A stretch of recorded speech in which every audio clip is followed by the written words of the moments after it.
রাজধানী ঢাকায় রাতারাতি ধনী হবার অন্যতম ক্ষেত্র হচ্ছে সিটি কর্পোরেশনের মার্কেট এবং ফুটপাত। বিগত সময়ে ঢাকা দক্ষিণ সিটি কর্পোরেশনের ফুলবাড়িয়া এলাকার নগর প্লাজা, সিটি প্লাজা ও জাকের প্লাজার মার্কেটগুলোর সভাপতি ব্যবসায়ী দেলোয়ার হোসেন দেলু আওয়ামী লীগ সরকারের সময় জুড়ে মার্কেটগুলোর প্রত্যক্ষ এবং পরোক্ষভাবে নিয়ন্ত্রণ করেছেন ঢাকা দক্ষিণ সিটি কর্পোরেশনের ৩৩ নম্বর ওয়ার্ড কাউন্সিলর আওয়াল হোসেন ও তার অনুসারী মোশাররফ হোসেন রাজু। যদিও এই মার্কেটগুলো ৩৪ নম্বর ওয়ার্ড কাউন্সিলর মোহাম্মদ মামুনের অধীনে হলেও ভোগ দখলে সুবিধা নিয়েছে ৩৩ নম্বর ওয়ার্ড কাউন্সিলর আওয়াল হোসেন।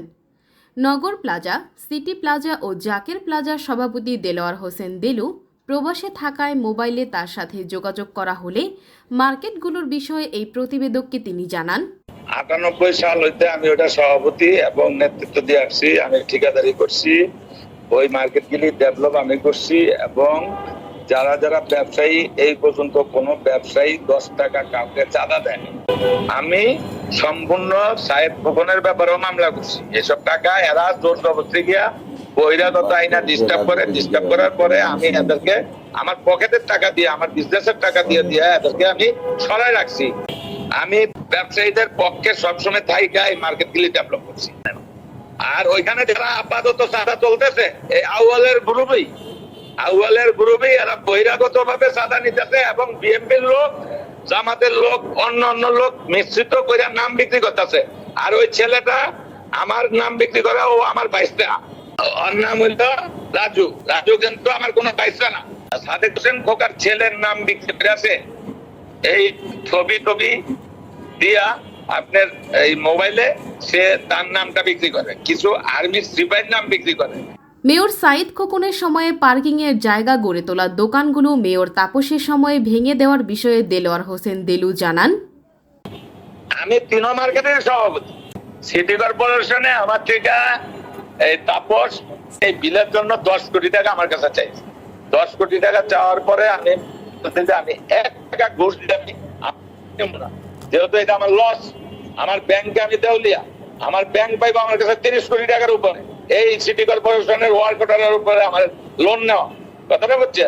ব্যাংক এই সিটি কর্পোরেশন আমার টাকা দেয় নাই, মার্কেটটা ভেঙে দিচ্ছে। এটা এরা চালাকি করে নতুন করে আবার করার জন্য যাক সুযোগ পায় নাই, করে নাই। আশেপাশে মার্কেট গুলি সব পয়সা দিয়া, তাপসে পয়সা দিয়া, সচিবরে পয়সা দিয়া এই মার্কেট গুলি তারা রক্ষা করছে।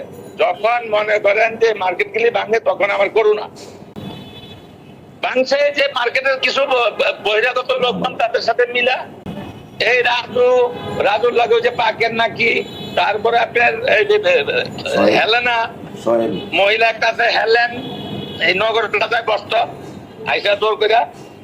তারপরে আপনার ওই ফরিদ নোয়াখালীর, আর বাকি নাম গেলে আপনি আমার সেক্রেটারি, জয়েন্ট সেক্রেটারি ফিরোজ, সবকিছু জানে কোথায় কি হয়েছে, কোথায় কি প্রবলেম হয়েছে। ফিরোজে মারছে, যারা মারছে, কেন মারলো, কি কারণে মারলো, মনে করেন আমার নেতৃত্বে কিন্তু মার্কেট গুলি চলতেছে, এখনো চলতেছে। এখন আমার কথা হয়েছে, আমার তো চাঁদা দরকার নাই। আওয়ামী লীগ সরকার পতনের পরে ব্যবসায়ীদের উন্নয়নের নামে দোকান প্রতি ২৫,০০০ টাকা করে উঠানোর বিষয়টি আলোচনায় আসে। তাদের দ্বারা ভবিষ্যতে কোনোদিন উন্নয়ন হবে না। আর তারা উন্নয়নমুখী না, তারা হইলো এক ভৈরা, তারা হইলো এগুলো চামচামি করে, যে আসে তার সাথে চামচামি করে দালালি করে, বহিরাগত লোক নিয়ে দালালি করে। আর ওই রাজু হয়েছে আরেকটা গোল্ড ব্যবসায়ী, সে হয়েছে গোল্ড কেরিং করত। আপনার যখন জানতে পারছি তাহলে আমি মার্কেটে নিষেধ করে দিয়েছি, আসবা না, কিন্তু সে গোল্ডের বাইরের থেকে গোল্ড কেরিং করত লোক নিয়ে। এদিকে মার্কেটে সাধারণ ব্যবসায়ীদের পুনর্বাসনের বিষয়ে দেলোয়ার হোসেন দেলু বলেন, এরকম যদি কেউ বলতে পারে যে আমি ৫ লক্ষ টাকা দিছি, হ্যাঁ, ৫ লক্ষ টাকা দেওয়ার পরে তার দোকানটা মিটিশন হয় নাই, তাইলে আপনার মনে করেন তারে ৫ লক্ষ না ৫ কোটি টাকা নিতে। আমরা চেষ্টা করবো এদের পুনর্বাসনের জন্য, এটার জন্য মামলা করা আছে, সম্পূর্ণ জিনিস করা আছে। এরা কোথেকে আসলো? বেসমেন্টের মামলার বাদীটা হইলো আমি ফিরোজে বলে দিছি মামলা করা একটা, যারা মিটিশন করছে তাদেরকে দিয়ে মামলা করা। মামলা করায় আরেকটা মামলা তুমিই করো, তখন তাপস আমার সাথে কম্প্রোমাইজ করতে চাইছে টাকার বিনিময়ে, তাই নাই তাপস। আওয়ামী লীগ সরকার পতনের পর নতুন করে মার্কেটগুলো দখল ও চাঁদা উঠানোর তীর যার দিকে, সেই মোশাররফ হোসেন রাজুর সাথে মুঠোফোনে কথা হলে তিনি জানান, যারা ফুটে ব্যবসা করতেছে তাদের কাছ থেকে কেউ কোনো রকম চাঁদা নেয় না। কাউন্সিলর মামুন সাহেব এখানে আসছিল, এসে বলে গেছে কাউকে কোনো প্রকার চাঁদা দিবেন না। এবং আমি যারা ব্যবসায়ী আছে তাদেরকে সবাইকে বলছি, যদি কেউ 1 টাকাও চাঁদা খেতে আছে সঙ্গে সঙ্গে আমাদেরকে ইনফর্ম করবেন, আমরা আইনানুগ ব্যবস্থা নিব তার বিরুদ্ধে। উচ্ছেদকৃত স্থানে পুনরায় দোকান নির্মাণের বিষয়ে দক্ষিণ সিটি কর্পোরেশনের সংশ্লিষ্ট শাখায় কথা বলে জানা যায়, মার্কেটের নকশার বাহিরে কোনো দোকানই আর পুনরায় নির্মাণ করতে দিবে না সিটি কর্পোরেশন।